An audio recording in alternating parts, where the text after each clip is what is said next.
పేరిట మీ అందరికీ షలోం. ప్రియమైన నా ఆధ్యాత్మిక కుటుంబ సభ్యులారా, ఈ నూతన ఉదయాన్ని మీకు ప్రసాదించిన సజీవుడైన దేవుని నామమున మీ అందరికీ ప్రేమపూర్వకమైన ఈ నూతన దినపు శుభములను, వందనములను తెలియజేస్తున్నాను. ఈరోజు మీరు ఈ సందేశాన్ని వినడము యాదృచ్ఛికము కాదు. దేవుని నియామకము, దేవుని పిలుపు, దేవుని ప్రేమకు ఇదొక ప్రత్యక్ష సాక్ష్యము. బహుశా నిన్నటి రాత్రి మీరు నిద్రపోయే ముందు మీ హృదయం భారముగా ఉండి ఉండవచ్చు. ఎవరితోనూ చెప్పలేని బాధను మోస్తూ ఉండి ఉండవచ్చు. భవిష్యత్తు ఎలా ఉంటుందో అనే ఆందోళనతో కన్నీరు పెట్టుకొని ఉండి ఉండవచ్చు. మీ ప్రార్థనలకు సమాధానం ఎందుకు ఆలస్యమవుతుందో అర్థము కాక అయోమయములో ఉండి ఉండవచ్చు. కానీ ఈ ఉదయం దేవుడు మీకొకే ఒక మాట సెలవిస్తున్నాడు. నీకు కనిపిస్తున్న కొరత కంటే నా చేతిలో ఉన్న సమృద్ధి గొప్పది అని. ఈ మాటను మీ హృదయంలో దాచుకోండి. ఎందుకంటే ఈరోజు మనము ధ్యానించబోయే వాగ్దానము మన జీవితంలోని కొరతలను దేవుని సమృద్ధితో ఎలా మార్చవచ్చో నేర్పిస్తుంది. ప్రియులారా, మన జీవితంలో కొన్ని సందర్భాలు ఉంటాయి. మన చేతిలో చాలా తక్కువ ఉంటుంది, కానీ అవసరం మాత్రం చాలా ఎక్కువ ఉంటుంది. మన శక్తి తక్కువగా ఉంటుంది, కానీ బాధ్యతలు ఎక్కువగా ఉంటాయి.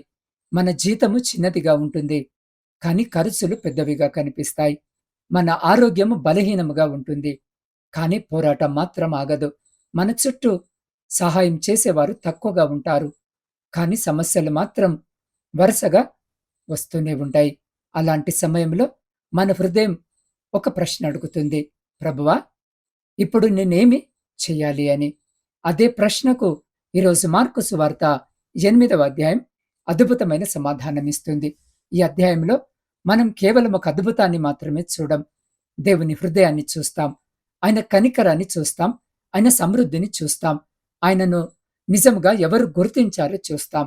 చివరికి ఆయనను వెంబడించాలంటే మన జీవితంలో ఏమి అవసరమో కూడా నేర్చుకుంటాం. ఈరోజు ఈ సందేశము చివరి వరకు వినండి. ఎందుకంటే మీరు వినే ప్రతి మాట ఈరోజు మీరు వేయబోయే ప్రతి అడుగుకు వెలుగవుతుంది. ఒక క్షణం ఈ ఉదయం మీ హృదయాన్ని పరిశీలించండి. మీరు ఈ ఉదయము ఏ భారముతో లేచారు? ఆర్థిక సమస్యనా? కుటుంబ కలహమా? ఆరోగ్య భయమా? ఉద్యోగ ఆందోళననా? పిల్లల భవిష్యత్తు గురించిన చింతన? లేదా చాలా కాలముగా సమాధానము రాని ప్రార్థన వల్ల వచ్చిన నిరాశనా? ఏది అయినా సరే ఈరోజు దేవుడు మీతో ఇలా చెబుతున్నాడు, నీ చేతిలో ఉన్నది చిన్నదైనా నా ఆశీర్వాదం దానిని చాలునంతగా చేస్తుంది అని. ఈ ఒక్క వాక్యము మీ జీవితాన్ని మార్చగలదు. ఎందుకంటే దేవుడు ఎప్పుడు మన దగ్గర ఎంత ఉందో చూడడు, మనం ఆయన చేతిలో ఏమి ఉంచుతున్నామో చూస్తాడు. నా ప్రియమైన వారలారా, ఈరోజు మనం అందరము కలిసి కొన్ని విశ్వాస ప్రకటనలు చేద్దాం. మీరెక్కడ ఉన్నా, ఇంట్లో అయినా, ప్రయాణాలలో అయినా, పని ప్రదేశానికి సిద్ధమవుతున్నా మీ హృదయముతో ఈ మాటలు గట్టిగా చెప్పండి. ఈరోజు దేవుడు నా ముందు వెళుతున్నాడు. ఈరోజు నా ప్రతి అడుగును ప్రభు స్థిరపరుస్తున్నాడు.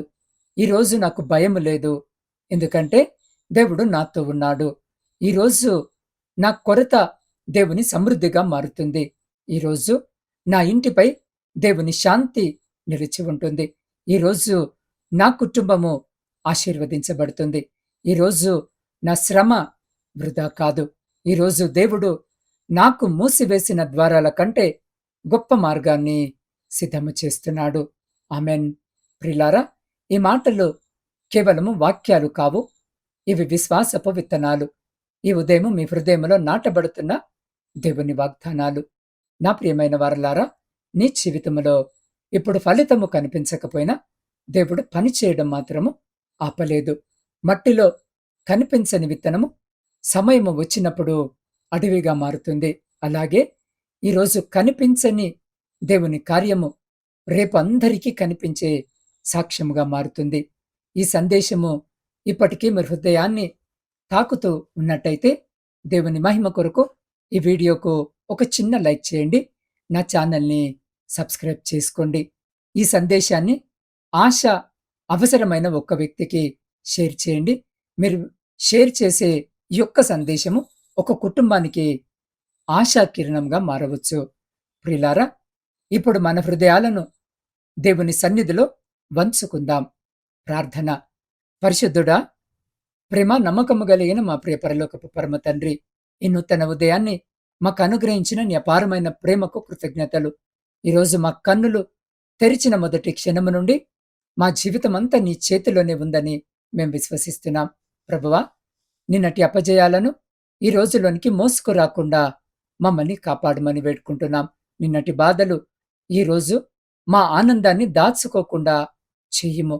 గత జ్ఞాపకాలు మా భవిష్యత్తును బంధించకుండా నీ సమాధానాన్ని మా హృదయాల్లో నింపమని వేడుకుంటున్నాం. ఈరోజు మా ప్రతి ఆలోచనను పరిశుద్ధపరచండి. మా మాటలకు జ్ఞానాన్ని అనుగ్రహించండి. మా నిర్ణయాలకు నీ మార్గదర్శకత్వాన్ని దయచేసి ఈరోజు మేము వినబోయే నీ వాక్యము మా హృదయములో మంచి నేలలో పడిన విత్తనముల పెరిగి మా జీవితాలను మార్చే ఫలముగా మార్చుమని మా ప్రభువును మీ ప్రియకుమారుడైన యేసు మహిమగల నామములో ప్రార్థించి అడిగి పొందియున్నాము మా పరమ తండ్రి. ఆమెన్.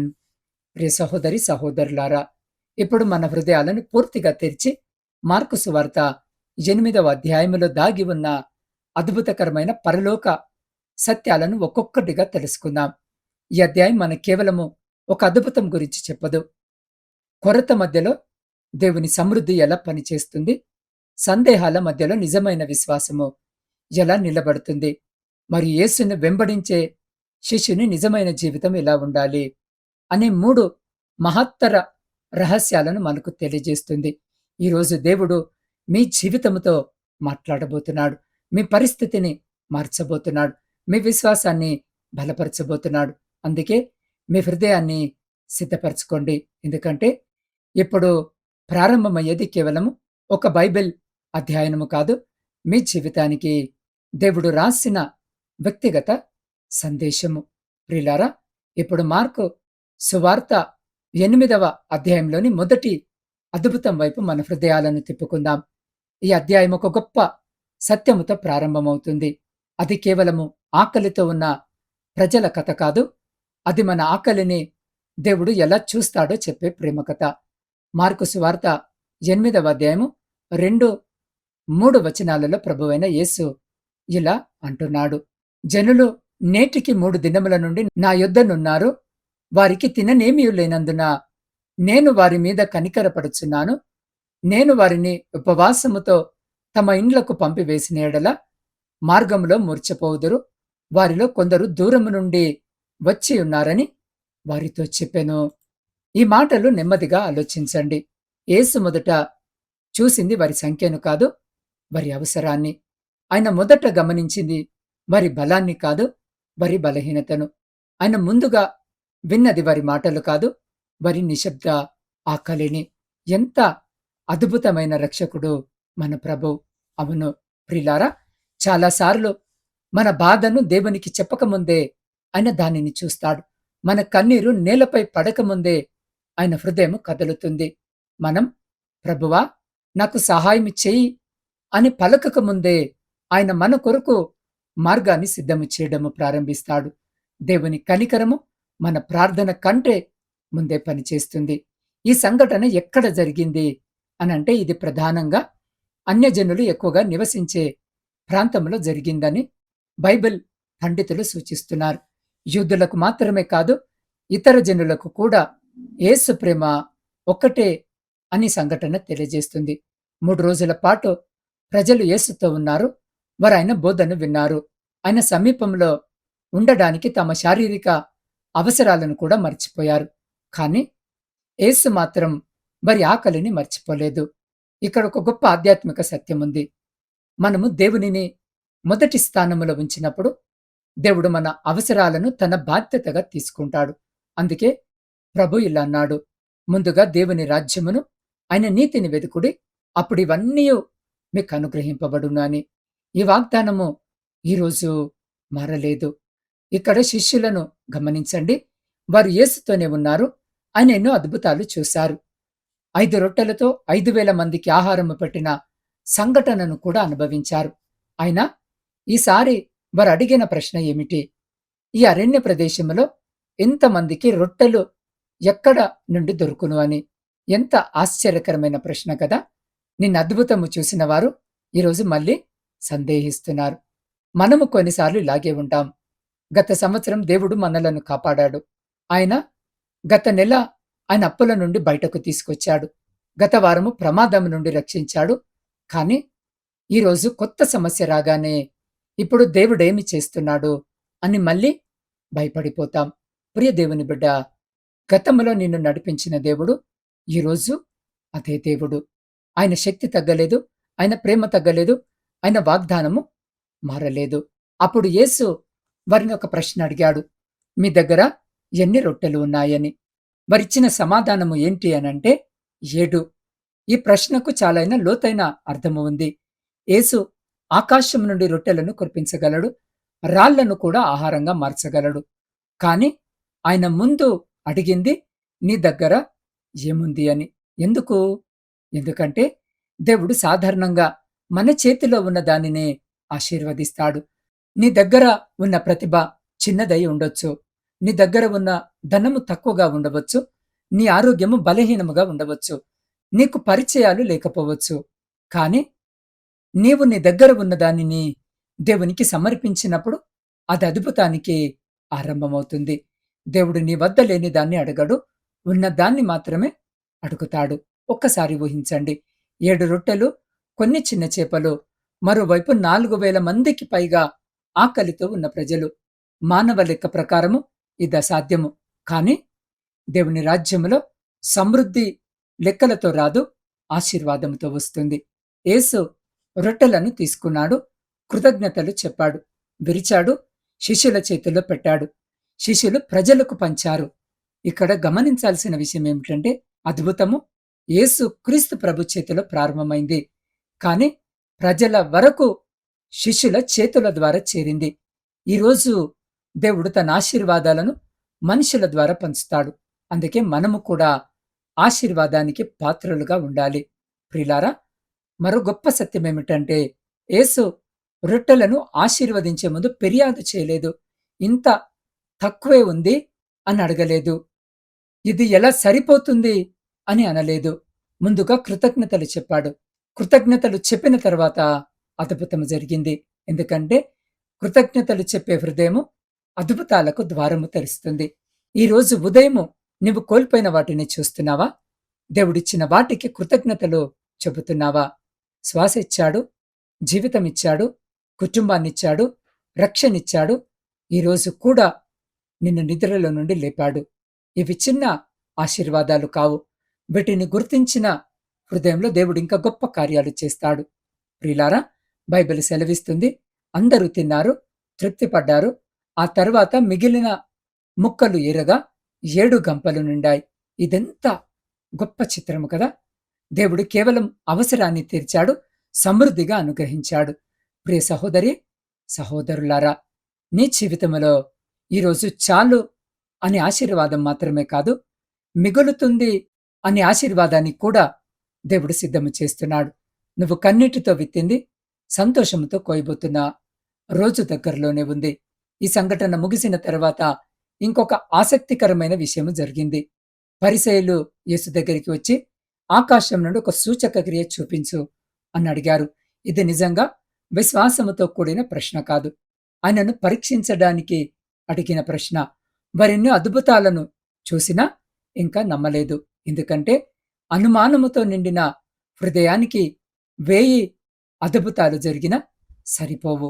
కానీ విశ్వాసముతో నిండిన హృదయానికి ఒక చిన్న ఆశీర్వాదమే దేవుని మహిమను చూడటానికి చాలుతుంది. నా ప్రియ ఆధ్యాత్మిక కుటుంబమా, ఈరోజు దేవుడు నిన్ను అడుగుతున్న ప్రశ్న ఒకటే. నీ చేతిలో ఏముంది అని. నీ విశ్వాసాన్ని నాకివ్వు. నీ భయాన్ని నా పాదాల దగ్గర ఉంచు. నీ కన్నిటిని నా చేతిలో పెట్టు. నీ చిన్న ప్రయత్నాన్ని నాకు సమర్పించు. మిగిలినదంతా నేను చేస్తాను అని ప్రభు సెలవిస్తున్నాడు. నా ప్రియ సహోదరి, సహోదరుడా, ఇంతవరకు యేసు కనికరాన్ని, ఆయన సమృద్ధిని, ఆయన ఆశీర్వాదాన్ని చూశాం. కానీ ఇప్పుడు మార్కు సువార్త 8వ అధ్యాయము మనల్ని మరింత లోతైన ప్రశ్న దగ్గరకు తీసుకువెళుతుంది. యేసు ఎవరు? అవును, ఈ ప్రశ్నకు పేతురిచ్చిన సమాధానము ప్రతి విశ్వాసి జీవితాన్ని మార్చగలదు. నా ప్రియ సహోదరి సహోదరుడా, యేసు చేసిన అద్భుతాలను చూశాం. ఆయన కనికరాన్ని చూశాం. ఆయన సమృద్ధిని అనుభవించాం.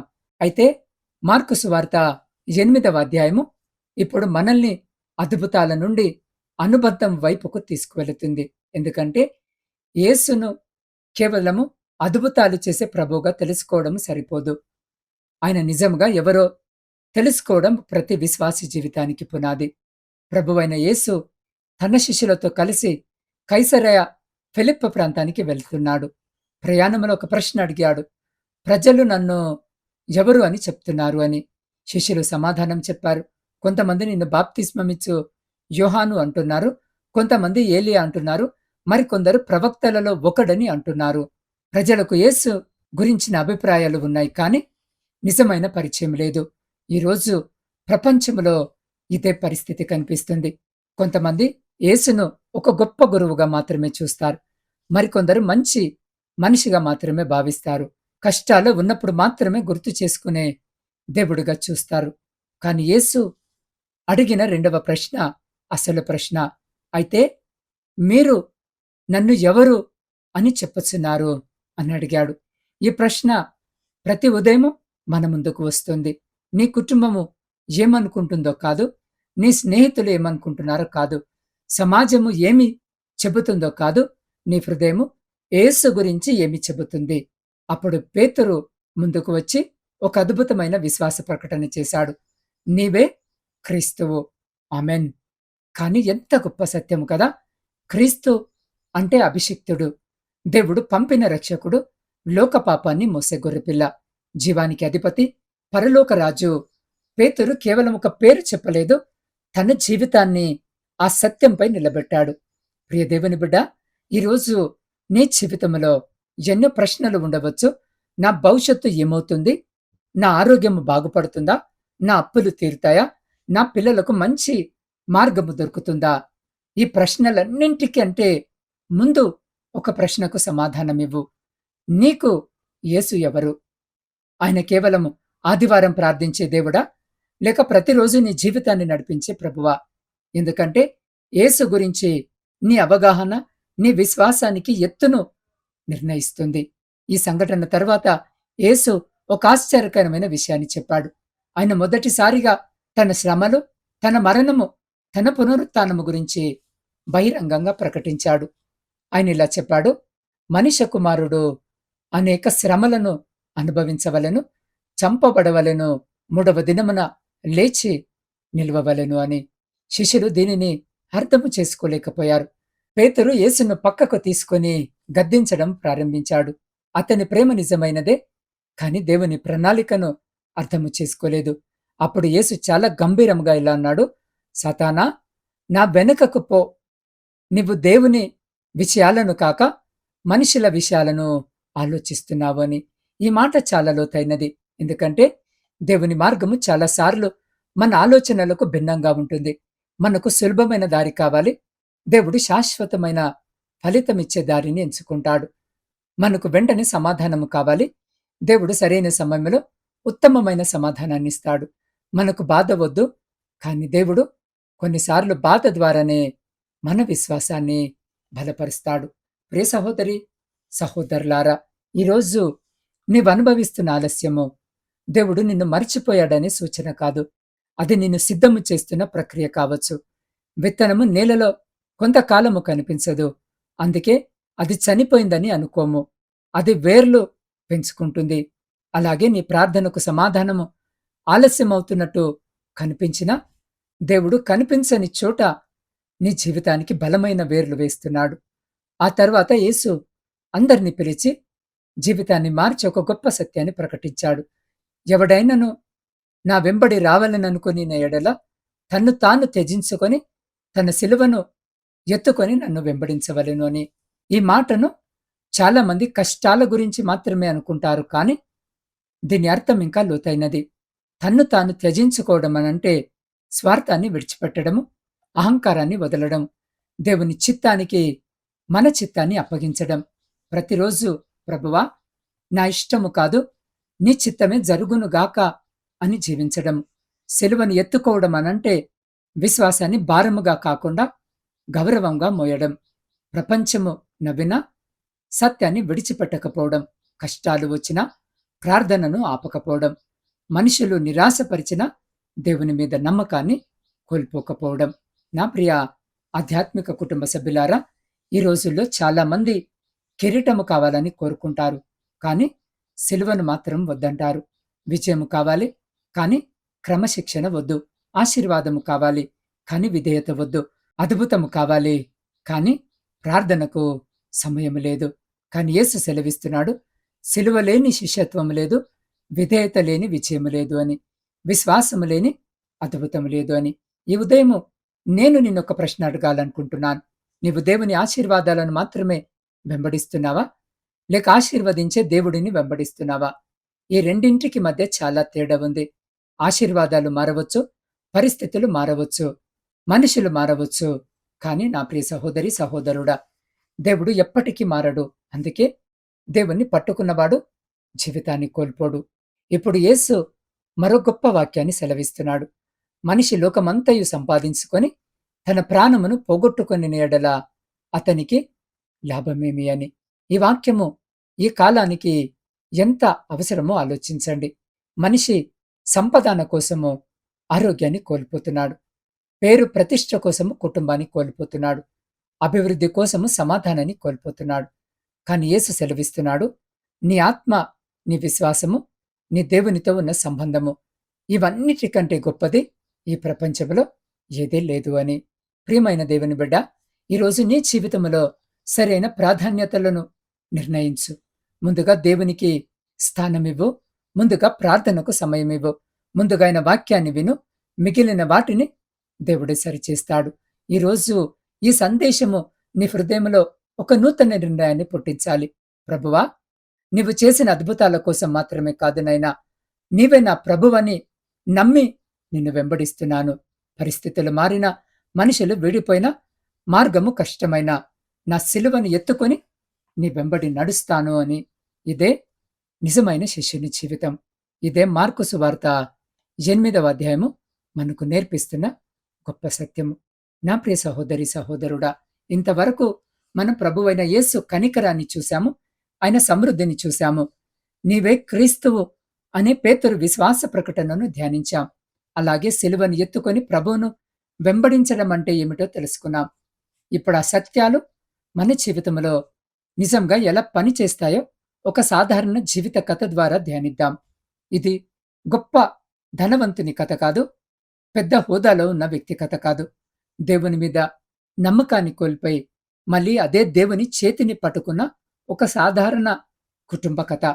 ఒక చిన్న పట్టణంలో ఎబెనెజర్ అనే వ్యక్తి తన భార్య 2 పిల్లలతో జీవించేవాడు.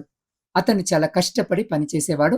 కుటుంబాన్ని సంతోషముగా ఉంచాలని ఎప్పుడూ కోరుకునేవాడు. కానీ ఒక సంవత్సరము వరుసగా సమస్యలు మొదలయ్యాయి. మొదట అతని ఉద్యోగము పోయింది. కొద్ది కాలానికి తండ్రికి తీవ్రమైన అనారోగ్యం.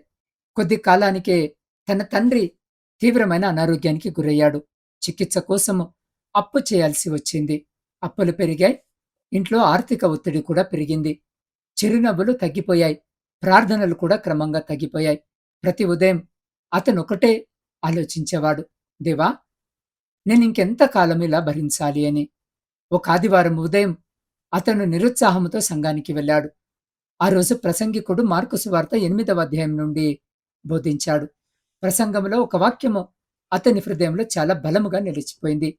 మీ దగ్గర ఎన్ని రొట్టెలు ఉన్నాయి అన్నమాట. ఆ ప్రసంగికుడిలా అన్నాడు. అప్పుడు ఆ ప్రసంగికుడిలా అన్నాడు, దేవుడు నీ దగ్గర లేని దాన్ని అడగడు, నీ దగ్గర ఉన్నదాన్ని మాత్రమే అడుగుతాడు అని. ఈ మాట ఎబెనెజర్ మనసును కదిలించింది. అతనింటికి వచ్చి చాలాసేపు ఆలోచించాడు. నిజంగా నా దగ్గర ఏముంది? డబ్బు లేదు, పెద్ద పరిచయాలు లేవు, స్థిరమైన ఉద్యోగము లేదు. కానీ దేవుడిచ్చిన ఆరోగ్యము కొంత ఉంది, పని చేయాలనే మనసు ఉంది, ప్రార్థించే అవకాశం ఉంది, విశ్వాసం ఇంకా పూర్తిగా చనిపోలేదు. అప్పుడు అతను మోకాళ్లపై వంగి ఇలా ప్రార్థించాడు, ప్రభువా, నా దగ్గర ఉన్నది చాలా చిన్నది, కానీ అదంతా నీకే సమర్పిస్తున్నాను. నా జీవితాన్ని నీవే తీసుకో అని ప్రార్థించాడు. ఆ రోజు నుండి అతని పరిస్థితులు ఒక్కసారిగా మారిపోలేదు. ఇదే చాలా ముఖ్యమైన విషయం. దేవుడు వెంటనే సమస్యలను తొలగించలేదు కానీ మొదట అతని హృదయాన్ని మార్చాడు. ఇంతకాలము సమస్యలని చూస్తున్న అతను ఇప్పుడు దేవుని వాగ్దానాలను చూడడం ప్రారంభించాడు. ఇంతకాలము కొరతనే లెక్కపెడుతున్న అతడు ఇప్పుడు ఆశీర్వాదాలను లెక్కపెట్టడం ప్రారంభించాడు. ప్రతి ఉదయం బైబిల్ చదవడం ప్రారంభించాడు. కుటుంబమంతా కలిసి ప్రార్థించడం ప్రారంభించారు.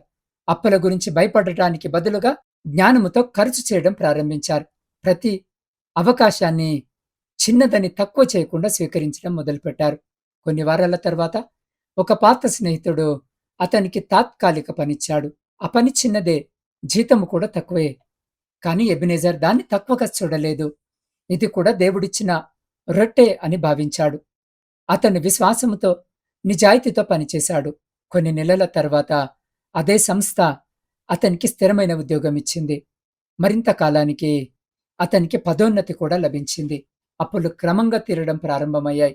ఇంట్లో మళ్ళీ నవ్వులు వినిపించాయి. ఒకరోజు అతని కుమార్తె ఎబెనెజర్ని ఇలా అడిగింది, నాన్నా, మన జీవితంలో ఇంత పెద్ద మార్పు ఎలా వచ్చిందని.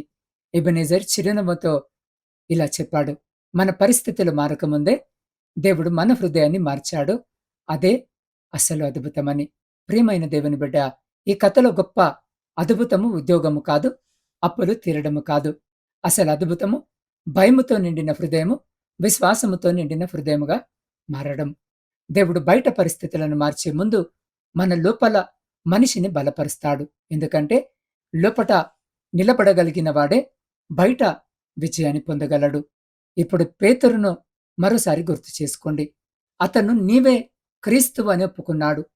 కాని కొద్ది క్షణాలకే యేసు శిలువ మార్గాన్ని అడ్డుకోవడానికి ప్రయత్నించాడు. అంటే విశ్వాసం ఉన్నవారికి కొన్నిసార్లు దేవుని ప్రణాళిక అర్థము కాకపోవచ్చు. మనము అలానే ఉంటాం. ప్రభువా, ఈ పరీక్ష ఎందుకు, ఈ ఆలస్యం ఎందుకు, ఈ నష్టం ఎందుకు అని అడుగుతాం. కానీ సంవత్సరాలు గడిచిన తర్వాత వెనక్కి తిరిగి చూసినప్పుడు అప్పుడు అర్థము కాలేదు. కానీ ఇప్పుడు తెలిసింది, దేవుడు తప్పు చేయలేదు అని చెప్పే రోజు వస్తుంది. నా ప్రియ ఆధ్యాత్మిక కుటుంబమా, ఈ ఉదయం నీ చేతిలో కేవలం 7 రొట్టెలు మాత్రమే ఉన్నట్టు అనిపించవచ్చు. నీ విశ్వాసము చిన్నదిగా అనిపించవచ్చు. నీ ప్రార్థన బలహీనంగా అనిపించవచ్చు.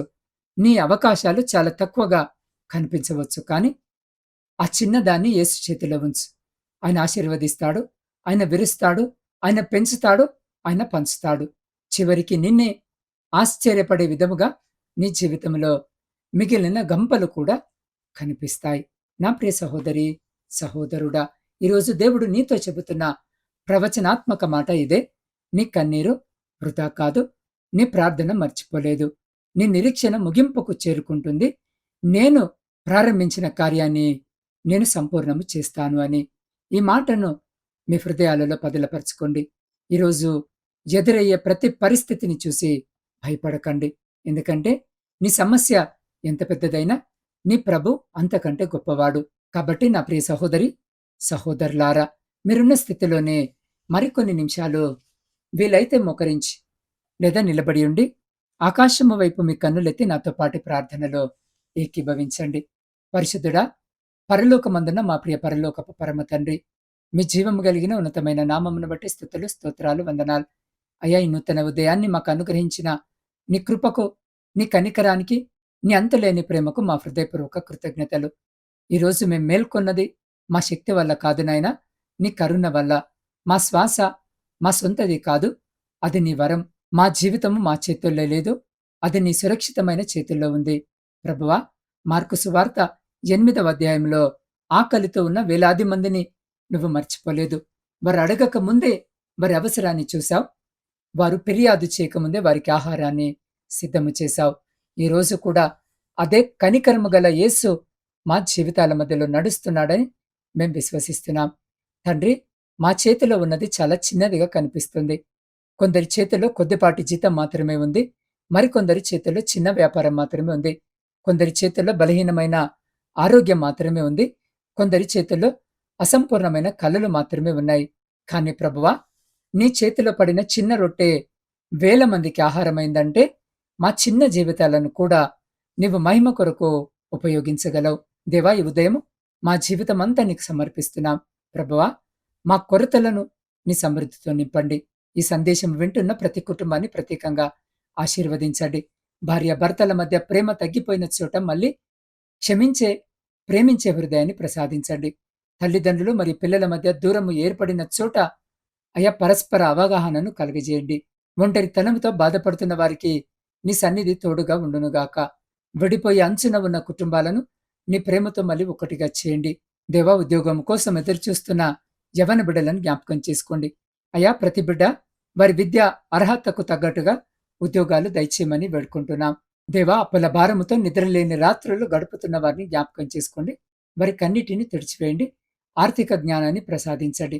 వృధా ఖర్చులను దూరం చేయలాగున కృప చూపి ప్రతి విధమైన ఆర్థిక సమస్యల నుండి బిడ్డలను లేవనెత్తి మీ కృపలో భద్రపరచమని వేడుకుంటున్నాం.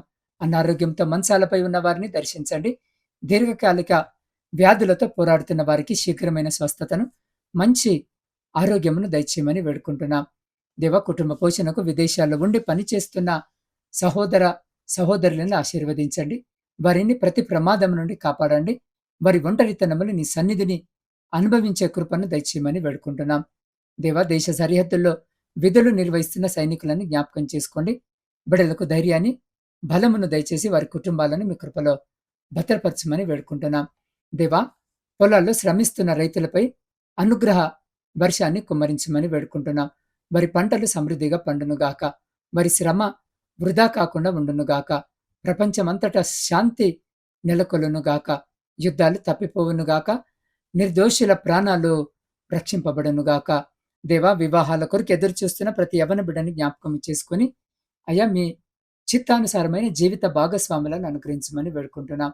గర్భఫలము కొరకు ఎన్నో సంవత్సరాలుగా కన్నీటితో ప్రార్థిస్తున్న దంపతులను జ్ఞాపకం చేసుకుని వారి కన్నీటిని చూసిన దేవుడా, వారి ప్రార్థనలను ఆలకించిన దేవుడా, అయా, ఆ కుటుంబాలపై మీ కృపను ఉంచి బిడ్డలకు గర్భఫలము దయచేసి బిడ్డలను తృప్తిపరచమని వేడుకుంటున్నాం. ఈ దినము జన్మదినము, వివాహ వార్షికోత్సవం జరుపుకుంటున్న ప్రతి బిడ్డను జ్ఞాపకము చేసుకుని దీర్ఘాయుషు చేత తృప్తిపరచమని వేడుకుంటున్నాం. దేవా, ఈ వాక్యము వింటున్న నా ఆత్మీయ కుటుంబ సభ్యులందరినీ ప్రత్యేకంగా ఆశీర్వదించండి. వారి ఇళ్లలో వారి చేతులు చేసే ప్రతి ఫలించునుగాక. వారు వెళ్ళే ప్రతి మార్గము నీ దూతలు ముందుగా నడుచుగాక.